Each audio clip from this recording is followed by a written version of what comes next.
So sometimes I call this the old man tutorial just because it's a little easier to remember.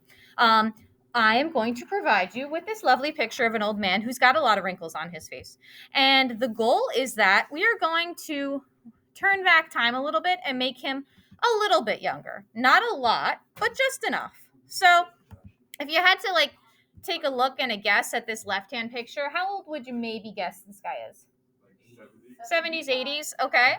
And we're going to wind them back a little bit. And what's some of the big differences you're seeing from the left picture to the right picture? Yeah, the dark circles, especially under his eyes. What else? Wrinkles. So they're a lot lighter in the second picture. And that's what we're going to learn how to do. Now, this is the part where people trip up.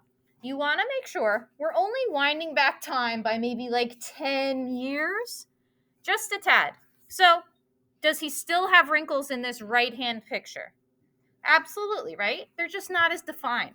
So, we don't want to totally remove and eliminate the wrinkles. We just want to make them slightly lighter. So, maybe that he's 10 years younger.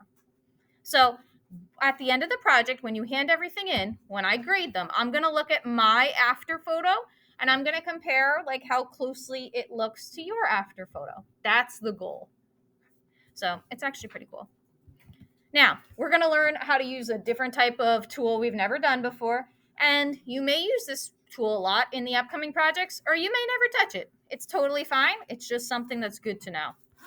So I'm providing you the picture here. It's got a frame along it, and I want you to keep that frame on it.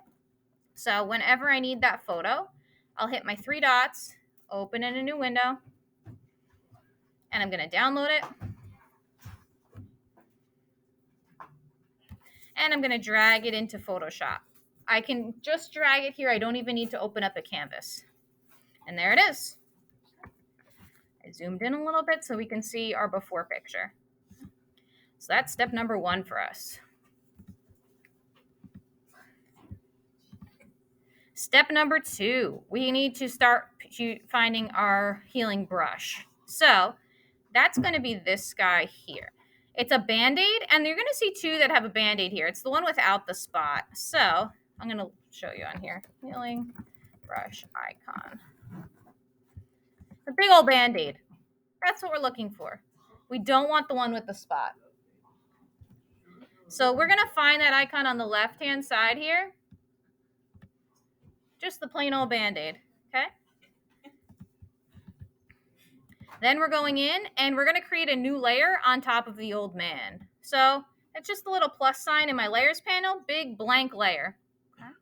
And then I'm going to make sure, I look at the top here, there's a bunch of options, but thankfully you don't have to change too much. There's a little drop down here that says current layer, and I'm going to change it to all layers. All right. And I want to make sure I'm using a soft brush, kind of like the same story we've been working with before. So I know you don't get a lot of options here. You can just take the slider where it says hardness and bring it down to 50-ish%, 40-ish%. That's how we get a soft brush, so I get that nice fuzzy edge on it. All right. So after I selected it, I need to basically tell this tool how to take a non-wrinkly piece of his skin, and we're going to apply it to an area that's really wrinkly and cover it up. So I'm going to make sure I'm always working on this blank layer. And you can make your brush tip big or small. I don't need it too big, but I'm going to just do one side of his face so you can see the difference today. So I'll do a big wrinkle underneath his eye. How about this big one on the left? Okay. So that area is pretty wrinkly. I want to find an area that's kind of similar in coloring. It's not too shaded or highlighted. That's not wrinkly. So maybe I'll take some information from his cheek because his cheek isn't wrinkly. I just held down my Alt key. What happens when I hold my Alt key? Look at my mouse. Yeah, you get that kind of crosshairs thing. Okay, so I'm going to click and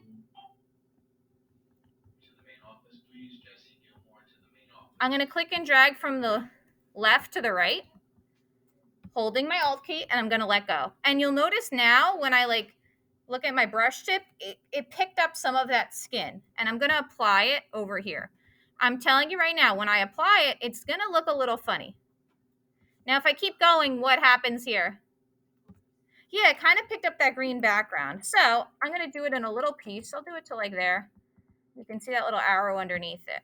I'm going to hit Alt again, pick up some more of that cheek that's not wrinkled, and apply it there.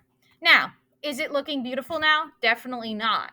But later on, after we do a few different parts of it, Alt, click, and drag down. I'm going to Alt, click, and down, drag down. Alt, click, and drag down. Alt, click, and drag down there. So I just did some of the bags under his eyes, okay? By getting rid of all of those bags there, am I turning him back only 10 years? No, it's probably too much.